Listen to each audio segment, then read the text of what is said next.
Excellent. Thank you so much. So thank you for inviting me and giving me the opportunity to speak to your group. I know we met in summer briefly, yeah. So let's make a start. You've done the introduction, and I think probably the longest title you had to speak out. So I won't go into that detail again. So yeah, let's maybe what we'll do today. We want to cover three things today. One is just sort of get a sense of how people in this session are using generative AI.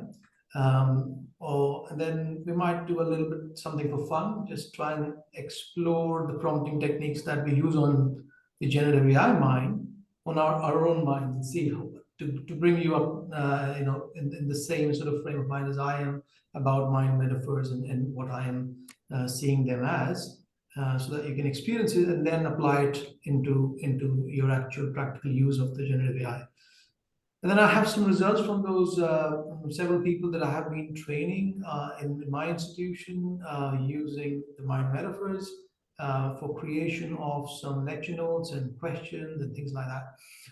So these are perception results from staff. Basically, they're yeah. So we will still have to do the actual sort of comparison of the quality of the stuff, but people were, I'll show you the results, what they felt, and then we do the Q&A.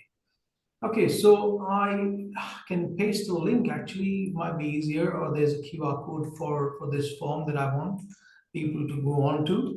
This will just help us collate. Because there are not that many people, we could just maybe even use the chat. So we don't need to create a word cloud out of a few comments. You could look at the question on the screen here and basically just type it in the chat or use my form. Either way is fine.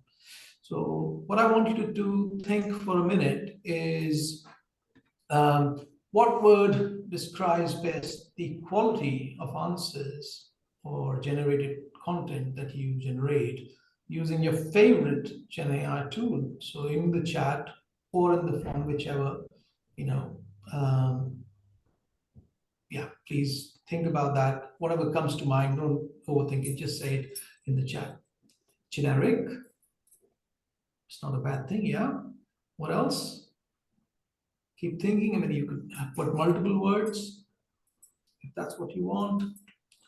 And just to make sure some of the others are using the tool, which basically I actually developed using ChatGPT itself, only in about a matter of 2 hours. So I'm just using this one. I mean, I'll double check if anybody has posted anything in there.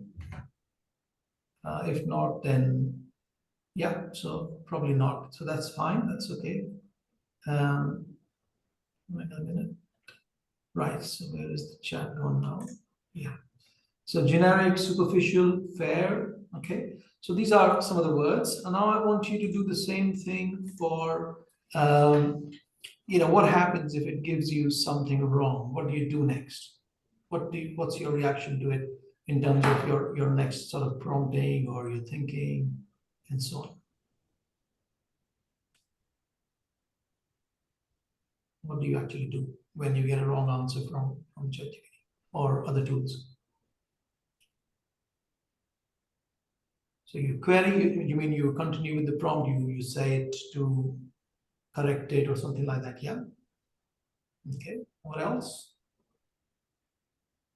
Open a new chat. Yeah, so sometimes it might get a bit messy with the old chat. That's great, yeah, thank you. So you coax and redirect, yes. So you're trying to say, okay, well, your answer might not be in the right direction. Have you tried thinking about this, try thinking about that, that sort of thing, yeah. So that's that. And then lastly, yes, Ashi is here, you're saying accurate information. You asked for that, okay, yeah. And you can only do that, obviously, of course, if you are an expert in the knowledge, you know what we are interested in and what we can kind of assess. That criticality is important. And then lastly, in terms of when you're doing the prompting, just like people used to say, I'm Googling or I'm searching or whatever, what describes the way you use generative AI? yeah, sometimes you have to, because yeah. So you describe, no, that's the noun kind of thing, but what verb, what is it that you're, so you're probably offloading your, work to somebody, right? So there's an assistant, so you are tasking them. Okay, so yeah, that's a nice verb. Okay, what else?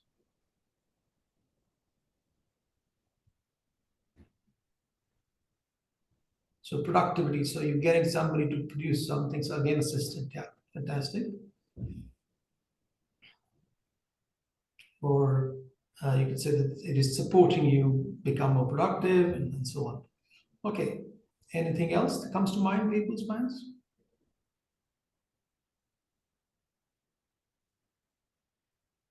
Okay, no, that's fine. Facilitate. Okay, great, thank you. So if these are the kind of things it's doing, then reconfirmation, brainstorming, fantastic. So now we are thinking about these kind of verbs that define our interaction with the generative AI mind. So I envisage the tool as this, let's say, and I for this talk we'll just go with that flow. That this is the generative AI model, right? So this is a metaphor about the whole thing. Now, each of these dots basically represents some kind of concept, and it's the connected dots are the concepts that are related to this, and the model is capable of talking about all of this, all of that, all of that. Okay. So when I say generative AI mind, just keep this in your memory or in your focus and so on and so forth. Okay, so now let's have a little bit of a fun approach to the next part of the session, just to make sure that we are talking about the same thing when we're talking about prompting the generative AI mind. I want you to imagine a mind, which is a bit like the one I showed you, vast space with a mesh of networks or concepts. Okay. Then I want you to imagine that there is no concurrence of actual live thought in this. So there's zero thought, and it's all switched off, if you like. So there's emptiness or darkness. Followed by, I want you to think about the concept of awareness, which is basically saying that there is a ball of light or some kind of lighting up of one of the nodes in the brain. That represents that the focus of the mind is currently on that little topic. The attention is there. And it can move around as well as you focus on different things and different things. This is what we can actually have a little play with that. So I want you to close your eyes. Imagine that that there's, well, not imagine, just sort of close your eyes, relax for a little bit, and focus on the things that you're hearing right now, my voice, other things in the environment, maybe the chair that you sat on, maybe it's soft, it's a bit too comfy, uncomfortable, whatever it is, those kind of feelings that you can sense. Maybe the temperature of the room. Now I want you to shift your focus onto something like maybe the festivals that you celebrate, that you're aware of. And from your memory, I would like you to think about one particular festival and a memory related to that festival. Is there anybody else in that memory? Do you link with some other person in there? Can you see them? Is there somebody offering you some food or something? Did you enjoy that food and so on? Yeah. So was it a sweet or a savory piece of food that you just consumed? So that's the kind of broad to narrow journey, in your memory, that these prompts that I'm giving you is taking you in, and you may have, just regenerated an experience from your mind, depending upon whether you had some food and you recall that or not. But basically, if you did, you would be thinking about those things. So based on your past training, we could prompt those things, or it could be just a hallucination because the training data wasn't there. Anyways, so my prompt, what it just did, it moved that ball of light from your senses coming through your body, feeling about your chair, the environment, the sounds, to a part in your memory, or a model, if you like, of your past lived experience, and it lit up certain parts, going from a very broad perspective of a festival to down to a flavor, a taste that you could that you could regenerate or recreate in your mind. So you generated some very specific details from your past, and you just mind served your own brain. Okay. Now, if this is what you just understand what mind surfing is, if that's what you're doing with the Gen AI mind, that's what I'm talking about, mind surfing in generative AI. Now compare this prompt, right? So you've just done a mind surfing prompt. Compare that with something as simple as this. What is your favorite food? Is the answer the same to what you just described enjoying? Or is it not? Or are you now having to think about whether the urge is that, should I just use what's in my short-term memory, or just what I've extracted? Or I do have to think back and get to something that I really like. So that's the kind of, comparison between just a simple prompt and a bit more guided conversational approach to prompting. This is where your generative AI mind looks like from my point of view, how I see it. All these nodes are different concepts, different subject domains, even that the generative AI has been pre-trained for.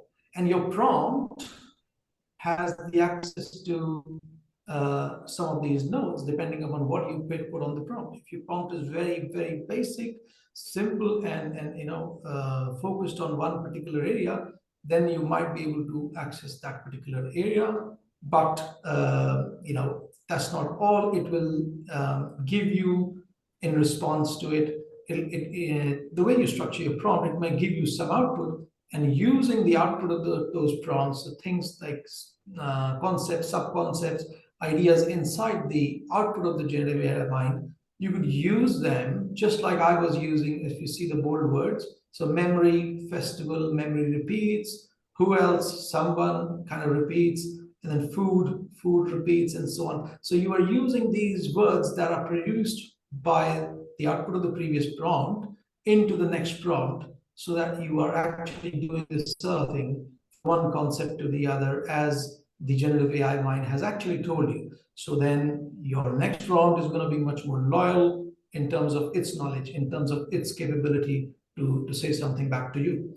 And hence, the hallucination rate would hopefully be experienced less and less and less. Now, what if it still hallucinates? Because it can hallucinate. It may be that you have misspelled or not taken the word to word or something like that, or you've introduced something new which it doesn't quite understand, and it shows something different to you. So at this point, things start to get a bit fuzzy. Your output of the generative AI from the generative AI is not just very focused, it's got some fuzziness to it. And those fuzziness, you could start to think, okay, how do I going forward in that conversation, how do I clean that thing out? So that's where you keep your agency and your control over the conversation that you're having. As I think Richie was saying, that you coax it and then you redirect it. So, and then I think other people were saying as well, that you would ask it to correct itself or correct the course according to your direction of travel. Now, in a thread, what you're doing is you're just asking it to produce its knowledge. And if it has more or less, you try and change it. You try and make it, to try and really make it as relatable to your needs as possible. So you have a goal of, let's say, producing some artifacts, some questions from it. Then make sure that whatever it is saying to you is on point. There's nothing that is not on point, because otherwise your chat will get too messy. And as Ria was saying, that you might have to start a new chat. So, but you can also say in the same thread, you could say to the AI tool, to the GenAI, that please, can you forget this part going forward? Or please, can you add this part going forward? Likewise. So once these things are in your chat, it will obey your commands, if you like. Next up, mind bending. So the previous one was mind mending. You're correcting the output of the generative AI mind, and you're making sure it aligns with your goals and your to work with it to achieve your goals. Next up is mind-bending, which is a concept where you are saying that, okay, maybe this is the subject area, this node is the subject area that you are really interested to generate stuff out from generative AI, whereas pedagogy lives somewhere here. So, if you're a lecturer, you use the pedagogy all the time to create things like learning outcomes, um, activities for teaching and learning, assessments, and a concept of constructive alignment probably lives somewhere here. So you may use that in your prompt to say, through constructive alignment, could you create a learning outcome and a list of activities or assessment that relates to that learning outcome on the topics that we have just been discussing about. So you've got the background text or the content. Maybe that could be a prompt. Maybe you want to create first the content and then come to the next step of creating a question and so on. Or even further back, you could start with producing a learning outcome, then content, then your questions, just like constructive alignment would have you. And you're used to doing that yourself. So that's the expected path. Okay. So mind bending could mean that you're using the expected part, but just not happening in your brain. It's happening in the generative AI tool. So you've offloaded your way of working onto this machine, and the machine does it for you. It's your assistant, like people were saying earlier. And it could also be used in an unexpected way. So you could say, okay, start with my topic, but bring in something from, I don't know, let's say motivation theory. Pedagogy lives here, marketing and motivation to get people engaged into things could be here, entertainment or something like that. You want your content to be motivating so that people engage with it, maybe entertaining or something. So you could start to mix those two parts of the brain, and you could bring the knowledge and the facilities that have been bestowed inside the generative AI tool to really start to work for you as a collaborator. Okay, and I think some time ago there was another speaker here who gave the idea of getting it to simulate conversations. I've named that thing, it's mind-storming basically. So I've called it that because you could prompt the AI to start to have 2 people, 3 people, 4 people, whatever, with different roles, etc., to have a mind-storming session in front of your eyes. And that could be quite useful for, I guess, for students, if you want them to learn something from that conversation. Mind stretching is kind of an analysis term that I've given here, where you could be using a couple of frameworks, and you could say, well, now analyze this using this framework, that framework, and the output you will see is quite different, or it will be like you would have done it yourself. Okay, so before I move on to this part and explain that, is there any question about this so far? If not, I can carry on and we can have questions at the end as well.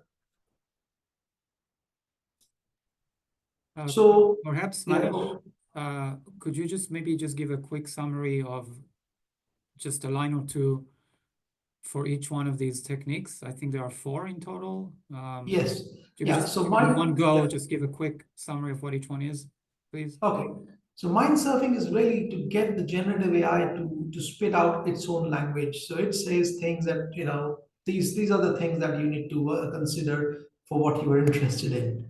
Now, if those things are all the things that you are really interested in, then you can mind surf those things by taking the terms that it has chosen to give you and using those in your prompts. Because that way your prompt will be more loyal to its knowledge, its model, its probabilities, and things like that. Therefore, the outcome is still going to be in the right space where it needs to be according to, let's say, the training. And that's my theory. It's a black box, but I've been using it that way, and it's been kind of working for me. So yeah.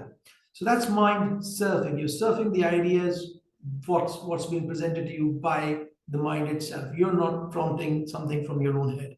You're prompting based on what you've been given. Okay, so that's a fundamentally different way of prompting than others, where you decide what you want to ask and you come up with your words. Okay, I just say, tell me about something. It gives me 10 things. I choose one, I choose two, I choose to work with one and two, and so on. I don't give my own prompt from there on. I just stick with its own wordings. I may add a few more things, but I things that I already know that this model knows about. So the knowledge of your collaborator and what it knows and how it can respond helps you with that. Further down, mind mending. If there are things which are in the output that you disagree with, you can ask it to stop, clean, and move on. Or if they are missing things, you can add it. You can ask it to add those things. Say, tell me a bit more about this thing you missed out, that kind of thing. And so you're going to edit, remove, add, right? Those kind of things, basic things that you can do the mending with. Mind-mending is about taking ideas that you know that the generative AI mind already knows, and you are familiar with those ideas, you know what they are like. You can start to use those things together to create things like the way you would have created in your mind, only this time it's being created in generative AI mind. And the last one is here is mind-bending with a slightly twisted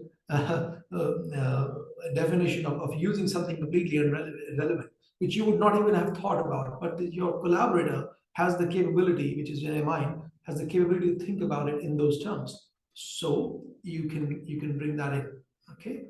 So hopefully that is the three. And there are two more really. Mindstorming is about getting it to do a brainstorming session, if you like, with multiple role players happening, and you can create a prompt in such a way that makes it do that. And this was shown in your sessions by Sam and Mang some time ago. So I think that's a great way of using it. Mind stretching is about using those frameworks to analyze something, some data or some qualitative comments, etc.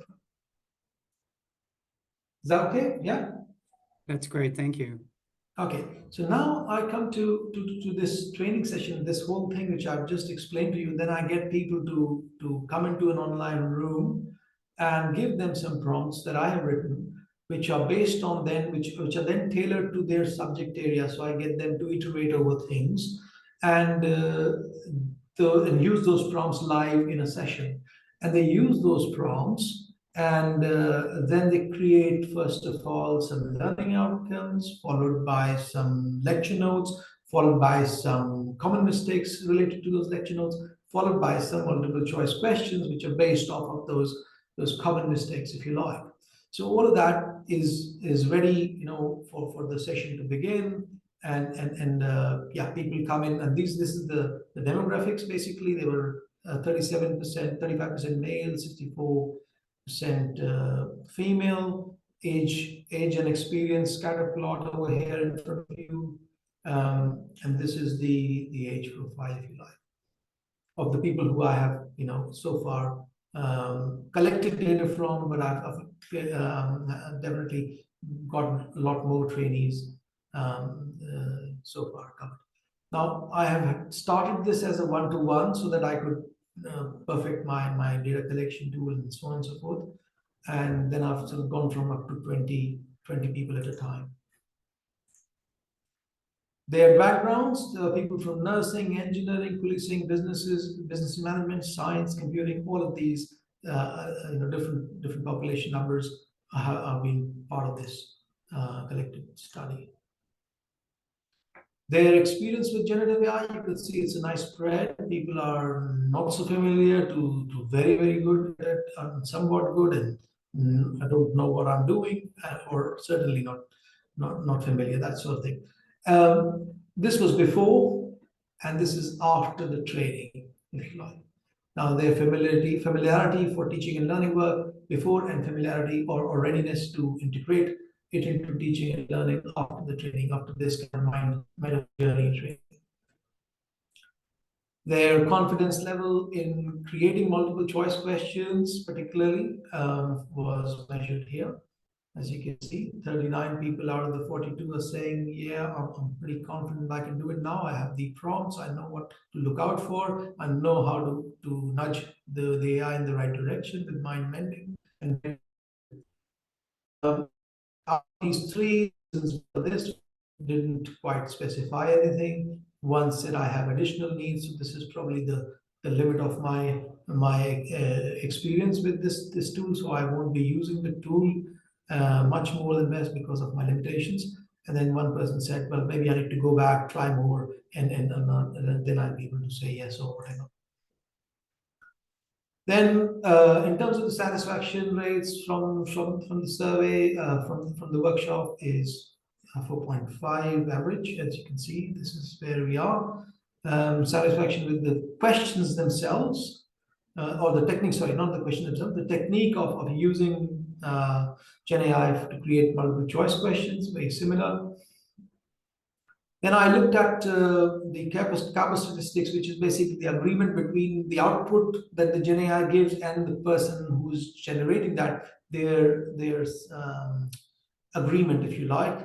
So we looked at several topics. So if I say I want to prompt something on dynamics, thermodynamics, or something like that, then I'm expecting the GenAI to give me 5 topics like this, or not give me 5 topics like those, and so on and so forth. So we did that kind of comparison with 18 people in a 90-minute session. So it was much longer than the training itself.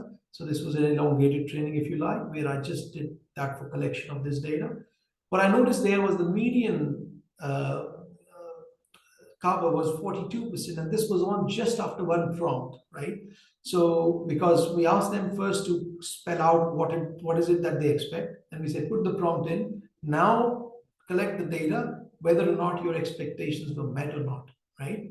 And that's that. So just after one. So what this is saying to me, that when people started that training, there's half of the population which are below that kappa statistics. This is in itself is not a bad figure. It's moderate in terms of agreement of what they got from GenAI and what they expected. But there were people all the way to 100, but also people all the way down to 2% or 3%. Manish, sorry, Sorry. we have just 5 more minutes, if that's okay. Yeah, that's fine. I'm just nearly finished. Yeah, and so this is expected 50% chance, agreement. That's throughout the population of 18. It was roughly the same, and this would have been a very high, observed agreement. It's in the middle value, so there will be people above and people below that as well. And then after the various stages, so first is mind surfing. This is that previous screen was the score. Then they do mind mending, basically cutting out and adding in what they need, and then progressing from there on to all the way to the mind bending prompts where we're trying to find out the common mistakes in that subject, and then making multiple choice questions, producing lecture notes. Their agreement with the output, the satisfaction levels with the outputs were along those lines, as you can see. And even the question that will they use those multiple choice questions with the students, vast majority of them were saying yes. Okay. And the only one which perhaps there was one person who said no, and they said, well, with further tweaking, with further prompting, further mind mending, if you like, that would be possible. Okay, so I think we're very much in time, and it gives us more time for questions. Thank you very much, Manish. Very interesting. I'm going to go through the questions in the chat, and then if anybody wants to add more questions or even just open a microphone, please do. If nobody does, then I will jump in because I'm definitely interested in asking some things. So Fanmilayo is asking, how does this framework support learners who lack experience in a subject area they are using generative AI to explore? Or is it meant for that? I mean, you will be answering that, Manish.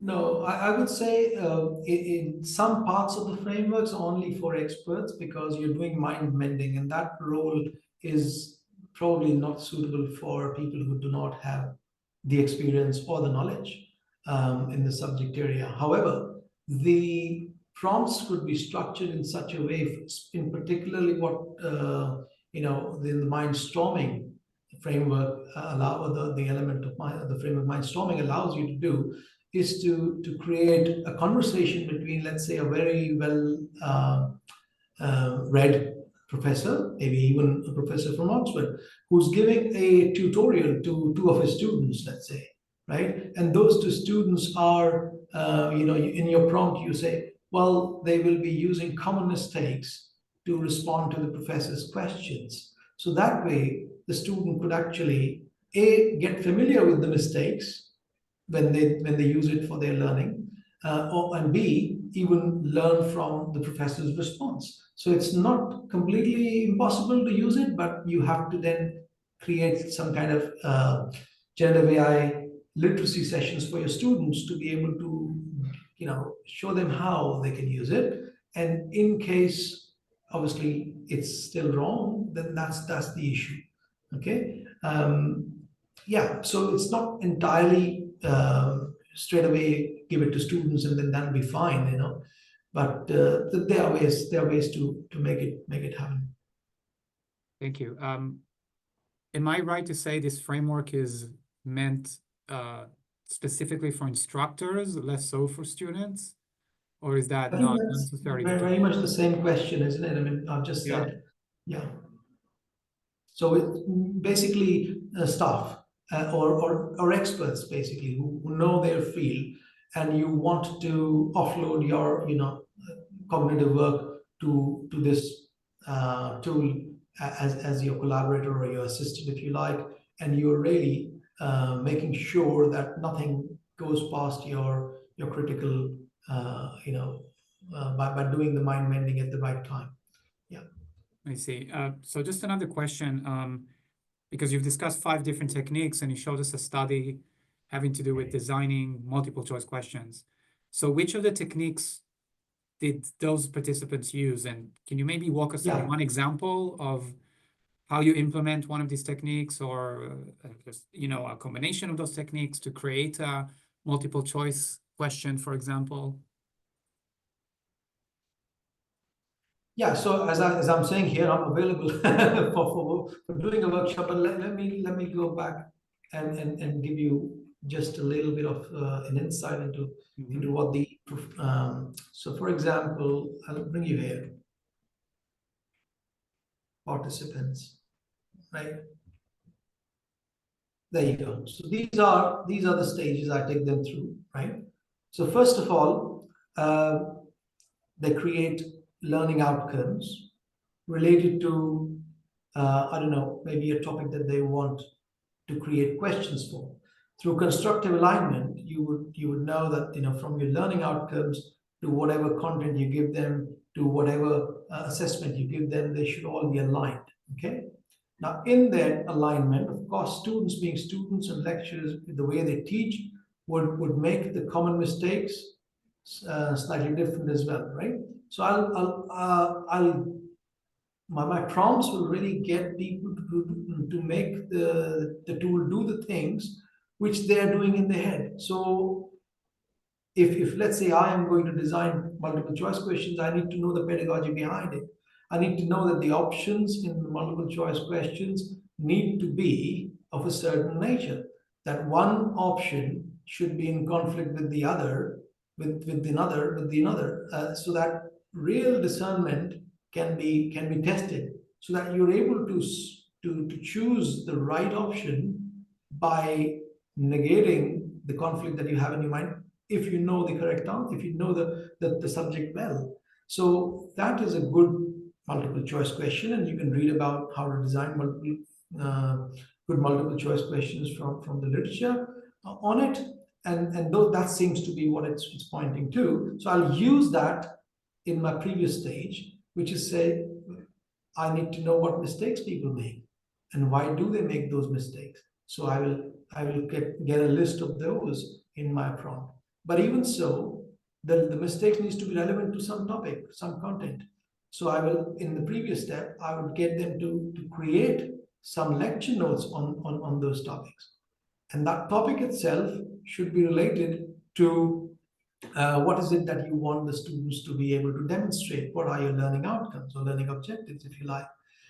And that itself needs to be linked to what subject you are teaching and what chapter you are teaching, right? Oops, sorry, somebody's calling me from outside. Close that for now, sorry. Yeah, does that help? Does that help? Yes, that's very helpful. Thank you. There's a question here from Shashi, which is quite complex. So I'll ask Shashi, could you actually unmute and maybe ask your question, and Go ahead, please, if you could. Yeah, thank you, Ria. So actually, I was wondering on two things. So how does this, framework align with, let's say, if I want to practice technology, pedagogy, content knowledge, such kind of case, then in how can I use this, for the MCQ generation? This is the first part. And second part, I wanted to ask to, share some light from Manish's side that how this framework can be used when we are going to use, let's say, failure driven pedagogy. So in that case, because problem statements comes first, right? So what about that kind of pedagogy, if you can share some light? Thank you.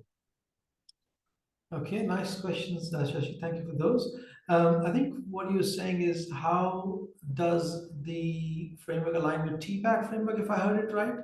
Yes, exactly. Yeah, in a way, because yeah, so if you obviously, as I said, this framework is useful for somebody who is, let's say, teaching, a lecturer, a staff member who knows their subject area, so they would know what that subject area is at that point.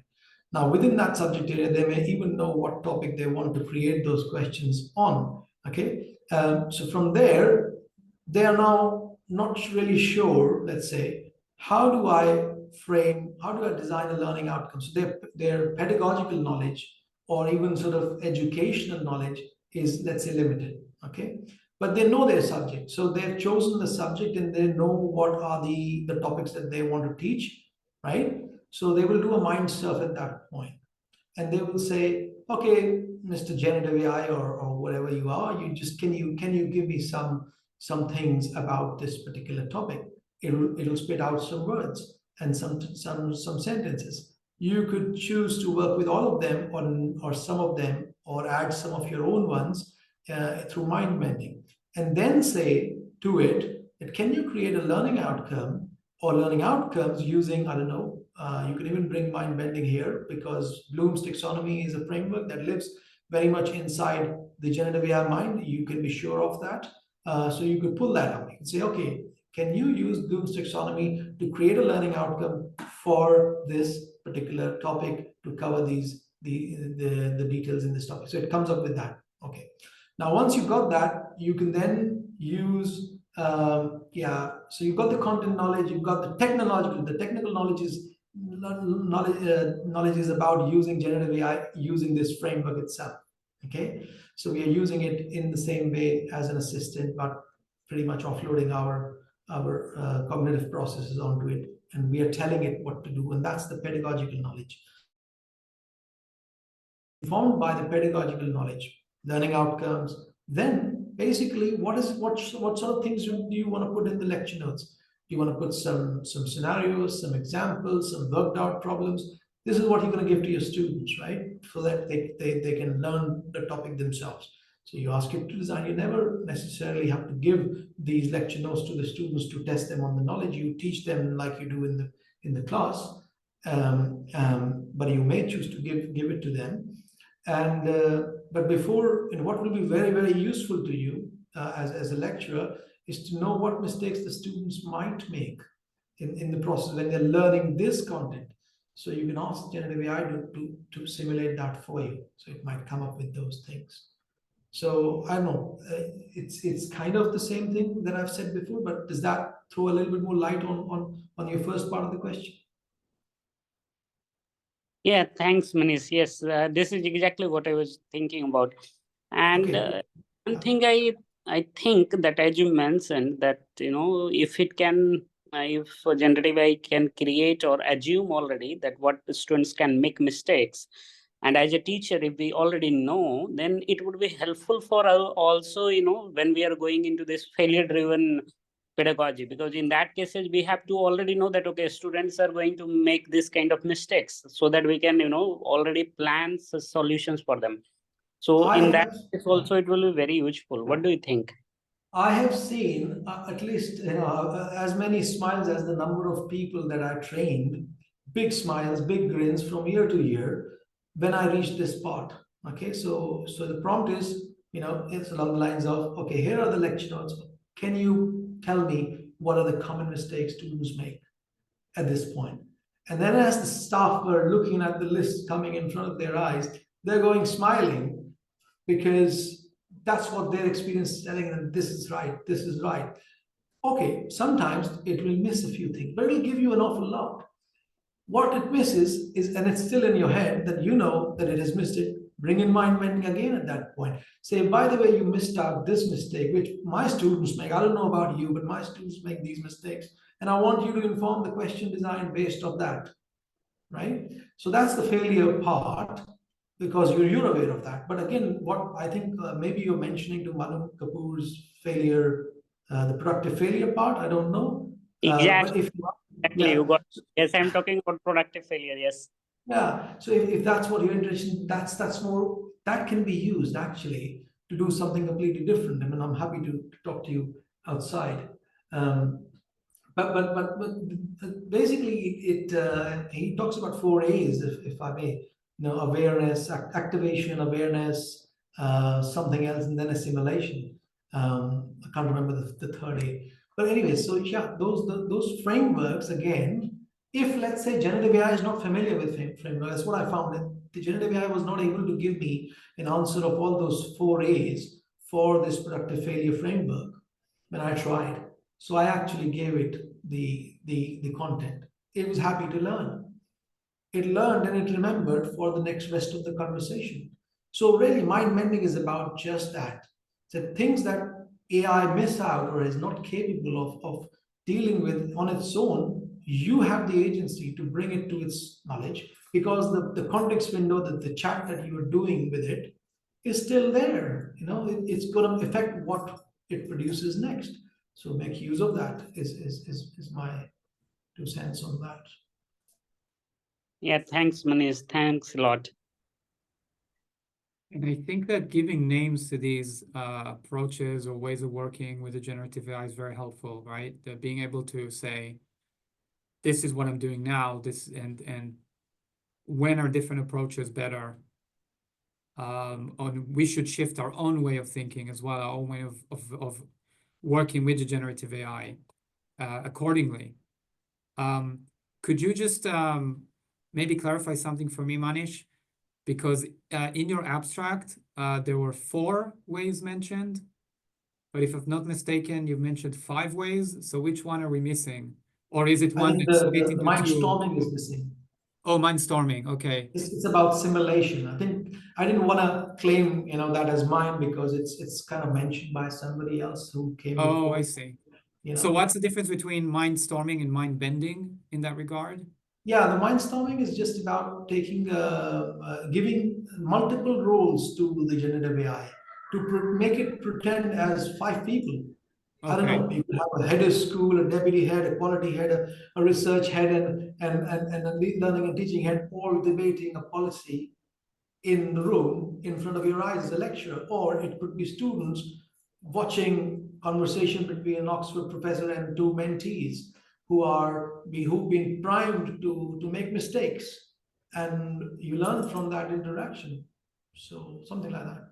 So mind bending is not that. Mind bending is No, more mind building bending is, ideas. let's say, using any framework. So Bloom's taxonomy, or maybe you've got some nice frameworks for problem-based learning. So if I want to point generative AI to your web page, your framework, here is a project-based learning activity I need to design, but I want to design it to raise Oh, I see. framework. You can Yeah. get it to work. So that's So for that's me. what That's creating mind-bending. something.